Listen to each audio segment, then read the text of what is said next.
गुरुमुखो, मनुष्य नाम एवं भक्ति से ही भाग्यशाली बनता है।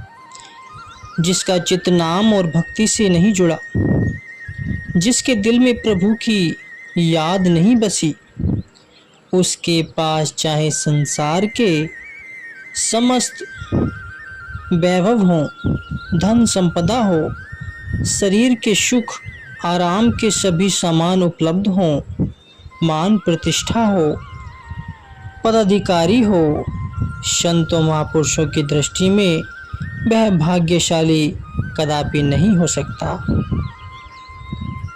ऐसे मनुष्य को आम संसारी और अज्ञानी लोग चाहें भाग्यशाली कहते रहें, संतों महापुरुषों की दृष्टि में उसका क्या मूल्य है। और गुरुमुख जन क्या अभ्यास लगा सकते हैं। महापुरुष कहते हैं कि सजावट से भरपूर गृह घर, मन के विशाल और स्वादिष्ट पदार्थों के चस्के, इनमें लगकर जो मनुष्य परमात्मा को कभी याद नहीं करता, स्मरण नहीं करता, वे तो विष्ठा के कीड़े के सदृश्य हैं। खूब साज सज्जा हो, प्रत्येक वस्तु उपलब्ध हो, चित्त में संसार की प्रीति और लगाव हो, इसके फलस्वरूप जिसे परमेश्वर की याद भूल गए हो, सत्पुरुष कहते हैं कि उसका शरीर मानो मिट्टी ही है। सुंदर सेज मिली हो, अनेक प्रकार के शारीरिक सुख हो और इंद्रियों के सभी प्रकार के रस भोग उपलब्ध हों, हीरे मोतियों से जड़े सोने के घर हों, जिनमें चारों ओर चंदन की सुगंधी फैली हो, मनुष्य मनोवांछित भोग भोगता हो और उनमें सुख मानता हो, किसी प्रकार की कोई कमी उसे न हो। लेकिन यदि हृदय में परमात्मा की याद नहीं है तो फिर उसे गंदगी का कीड़ा ही जानो। गुरुमुखो, विचार करो कि जो नाम भक्ति से विहीन है, परमात्मा की याद जिसके चित्त में नहीं है, ऐसे मनुष्य को कौन सा दर्जा दिया महापुरुषों ने? विष्ठा के कीड़े का। और जिसे महापुरुष विष्ठा के कीड़े का दर्जा दें, क्या वह भाग्यशाली कहा जा सकता है? कदापि नहीं। रावण की ही मिसाल लो, उसके पास क्या नहीं था? वह इतना धनवान भी था, स्वर्ण निर्मित उसकी सोने की लंका भी थी, उसका महल भी अद्वितीय था, जिसमें छत और दीवारों पर सोना और हीरे मोती जड़े हुए थे।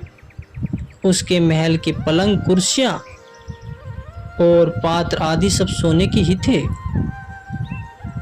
मन को प्रिय लगने वाला और शरीर इंद्रियों के सुख भोगों के हर प्रकार के सामान उस पे भरपूर भरे हुए थे। विद्वान इतना कोटि का था कि उसकी तुलना का विद्वान उस समय संसार में कोई नहीं था। जहां तक परिवार का सवाल है, तो इतना बड़ा उसका परिवार था कि उसके विषय में लिखा है कि एको लखो पूत सबा लखो नाती, कि शक्तिशाली वह इतना था कि क्या देवता और क्या राक्षस सभी उससे भयभीत रहते थे। मनुष्य की तो विसात ही क्या थी। श्री रामचरितमानस में उसके लिए लिखा है कि जाके डर सुर असुर डराही, निस्सी न नींद दिन अन्न न खाही। अर्थात उसके डर से देवता और राक्षस इतना भयभीत रहते थे कि न उसे रात को नींद आती थी और न ही दिन में वे भोजन करते थे। अर्थात उनकी नींद और भूख दोनों उड़ गए थे। इसके अतिरिक्त लाखों की उसकी सुन लाखों की उसकी सेना थी जिस पर उसका आदेश चलता था। जिधर जाता था हजारों लाखों लोग उसकी जय जयकार करते थे। किंतु यह सब कुछ होते हुए भी किसी संत महापुरुष ने उसे भाग्यशाली कहा है? यह संसार का कोई व्यक्ति उसे भाग्यशाली कहता है? नहीं। क्यों? क्योंकि प्रभु की भक्ति से वह वंचित रहा, दूर रहा, और प्रभु का प्रेम उसके हृदय में नहीं था,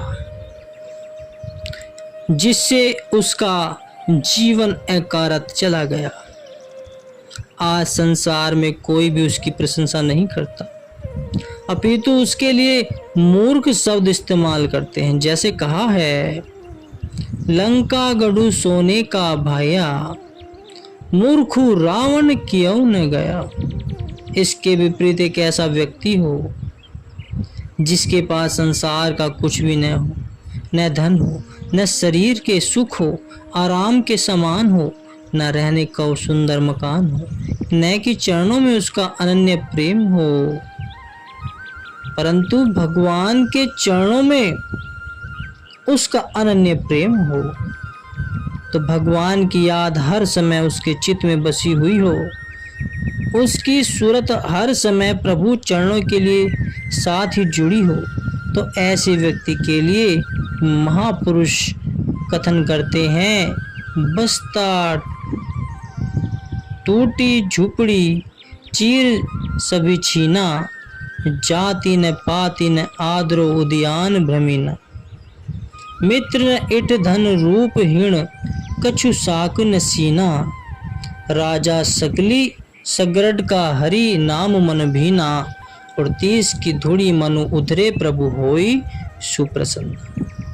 अर्थ, इसका अर्थ है गुरुमुखो, कोई मनुष्य टूटी फूटी झोपड़ी में रहता हो, उसके वस्त्र भी फटे पुराने हो, वह उच्च जाति का भी न हो, उसका आदर भी संसार में कोई न करता हो, और वह बिहड़ वन में बियावान जंगल में रहता हो, उसका कोई मित्र और प्यारा भी न हो, न ही उसका कोई सगा संबंधी हो, धन भी उसके पास नहीं हो, और वह रूपहीन भी हो, फिर भी यदि उसका मन प्रभु नाम के रंग में रंगा हुआ है, तो उसे संपूर्ण सृष्टि का राजा समझो।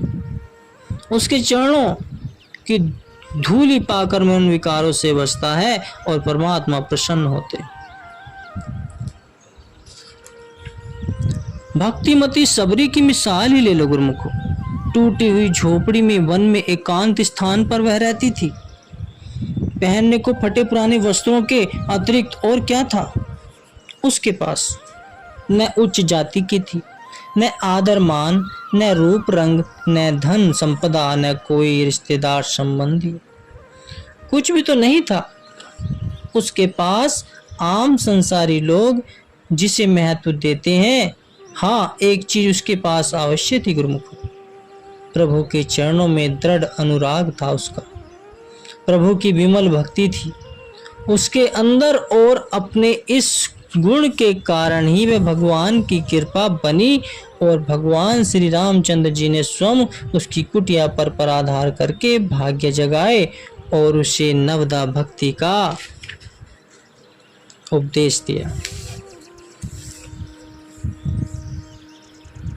उस समय भगवान श्री रामचंद्र जी ने सबरी के प्रति ये वचन फरमाए कि सब प्रकार तब भाग बढ़ मम चरण अनुराग, अर्थात सब प्रकार से तेरा बड़ा भाग्य है जो मेरे चरणों में तेरी दृढ़ प्रीति है। फिर भगवान ने उसके झूठे बेरों का भी बड़े ही प्रेम से भोग लगाया और उन बेरों की मुक्त कंठ से सराहना की। भक्त रसिक बिहारी जी ने उस समय के दृश्य का वर्णन बड़े ही सुंदर शब्दों में किया गुरुमुख हो। बेर शब्द के 3 अर्थ हैं गुरुमुख हो, बेर, देर और बार। रसिक बिहारी जी कहते हैं कि भगवान बार बार सबरी से बेर लेते हैं और बार बार उनकी सराहना करते हैं और फिर बार बार अपने भाई लक्ष्मण जी को भी देते हैं। चक चक कर कहते हैं कि यह तो उनसे भी अर्थात पहले वालों से भी अधिक मीठा है। और फिर बेरों की सराहना करते हुए लक्ष्मण जी की ओर देखकर कहते हैं कि हे लखन, ये बेर ले तो लो। यद्यपि सबरी भगवान को बार बार सरस एवं मधुर बेर दे रही थी, फिर भी भगवान बेर देने के लिए उसे बार बार संबोधित करते हैं और बार बार कहते हैं कि देर मत करो, देर मत करो, बेर लाओ, देर मत करो, बेर लाओ। अब इससे अधिक सौभाग्यशाली की निशानी और क्या हो सकती है गुरुमुखों, कि भगवान श्री रामचंद्र जी ने स्वयं अपने श्री मुख से उसके भाग्य की सराहना की। यही नहीं, भगवान ने उसके झूठे बेरों का भी बड़े प्रेम से भोग लगाया। दुनिया भी आज तक सबरी की भक्ति और उसके प्रेम की सराहना करती है तथा उसकी कथा बड़े प्रेम और चाव से सुनती है। इसी तरह दुर्योधन की मिसाल ले लो गुरुमुखों। उसके पास किस चीज की कमी थी? अपार धन था, उसके पास लाखों की सेना थी जिस पर उसका आदेश चलता था। शरीर के सुख आराम के हर तरह के सामान उसे प्राप्त थे। ऐन्द्रिक भोगों की भरमार थी। नौकर चाकर हाथ बांधे खड़े रहते थे। सिर पर सोने का छत्र झूलता रहता था। परंतु यह सब कुछ पास होते हुए भी किसी ने उसे भाग्यशाली कभी नहीं कहा। लोगों के दिल में उसकी कोई कदर नहीं थी। यह इसी बात से प्रकट हो जाता है कि लोगों ने उसका नाम तक बदल दिया। माता पिता ने उसका नाम रखा था सुयोधन अर्थात उत्तम योद्धा, परंतु उसके दुराचार के कारण उसे सुयोधन की जगह दुर्योधन पुकारा जाने लगा। दुर्योधन की आज तक किसी ने प्रशंसा नहीं की और न ही आज तक किसी ने उसे भाग्यशाली कहा, क्योंकि उसके पास वह चीज नाम एवं भक्ति थी ही नहीं जिससे मनुष्य भाग्यशाली बनता है। इसके विपरीत भक्त विदुर और भक्तिमती विदुरानी के पास क्या था? न धन था, न मान था, न इज्जत थी, न उच्च पद था, न शरीर के सुख आराम के समान, न रहने का कोई सुंदर भवन था, मकान था। परंतु भगवान की भक्ति और प्रेम ने उसका दिल भरपूर था। इसलिए भगवान श्री कृष्णचंद्र जी भक्तिहीन दुर्योधन का निमंत्रण ठुकराकर भक्त विदुर जी के घर चले गए और वहां बिना नमक के साग का बड़े प्रेम से भोग लगाया गुरुमुखों। दूसरे दिन दुर्योधन के यह पूछने पर कि आपने हमारा राजसी आतिथ्य स्वीकार न करके निर्धन विदुर के घर का रूखा सूखा भोजन क्यों पसंद किया, तो भगवान श्री कृष्ण जी ने जो उत्तर दिया वह परम संत श्री कबीर साहिब जी की वाणी में इस प्रकार वर्णन है गुरुमुखो कि हे राजन, तुम्हारे महल में कौन आए? मैंने विदुर के हृदय में उच्च भक्ति भाव देखा, इसलिए चाहे वह निर्धन है परंतु फिर भी मुझे प्रिय है।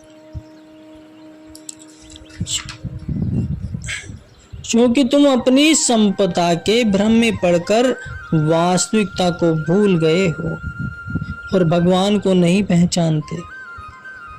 अतः तुम्हारे घर के दूध की तुलना में विदुर के घर का पानी भी मुझे अमृत तुल्य प्रतीत हुआ। उसके यहाँ बिना नमक का साग भी मुझे खीर जैसा स्वादिष्ट एवं मधुर लगा, क्योंकि संपूर्ण रात्रि परमात्मा का गुणगान होता रहा।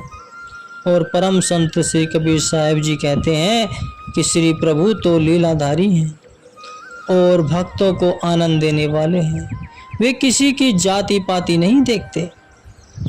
अब स्वयं ही विचार करो कि भाग्यशाली वास्तव में कौन है? वह जिसके पास संसार का सब कुछ है, अथवा वह जिसके हृदय में प्रभु भक्ति और प्रभु प्रेम का निवास निवास है।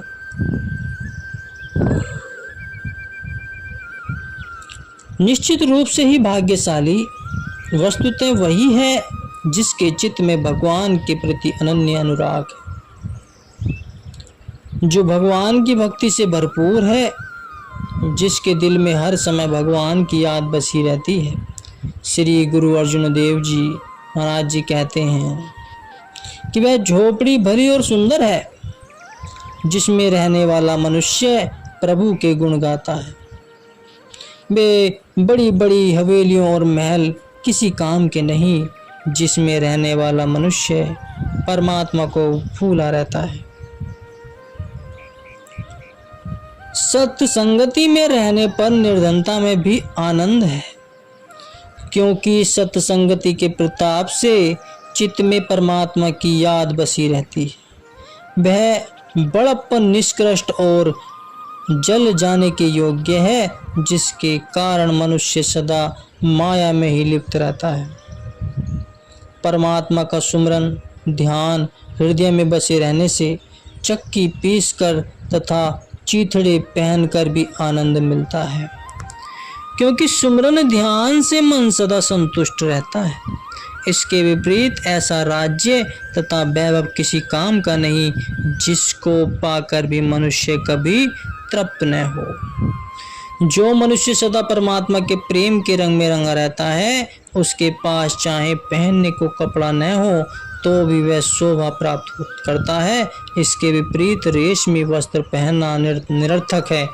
यदि मनुष्य परमात्मा को भूलकर माया में प्रवृत्त रहता है, इसलिए गुरुमुखो प्रभु नाम, प्रभु भक्ति और प्रेम और प्रभु भक्ति को हृदय में बसाकर प्रभु के कृपा पात्र और सच्चे अर्थों में भाग्यशाली बनना है और अपने जीवन का कल्याण करना है। गुरुमुखो।